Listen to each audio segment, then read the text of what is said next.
আসসালামু আলাইকুম everyone. I hope আশা করি সকলে ভালো আছেন, আমিও ভালো আছি।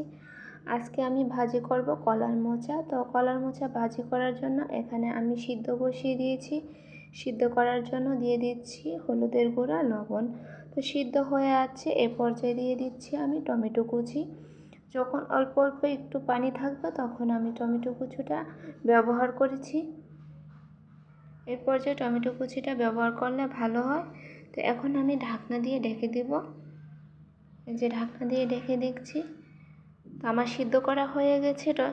এখন আমি ভেনে দিয়ে দিচ্ছি তেল। যে তেলটা গরম হয়ে আছে, এখন আমি চিংড়ি মাছটা ভেজে নিব।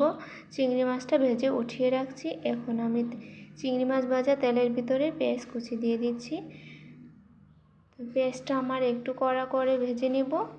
তো ভাজা হয়ে গেছে, এখন আমি চিংড়ি মাছটা দিয়ে দিচ্ছি। যে চিংড়ি মাছটা দিয়ে একটু নেড়ে দিয়ে দেব এখন আমি সিদ্ধ করা কলার মোচা। এই যে কলার মোচাটা আমার ভাজি করা হয়েছে, কেমন হয়েছে জানাবেন। আল্লাহ হাফেজ।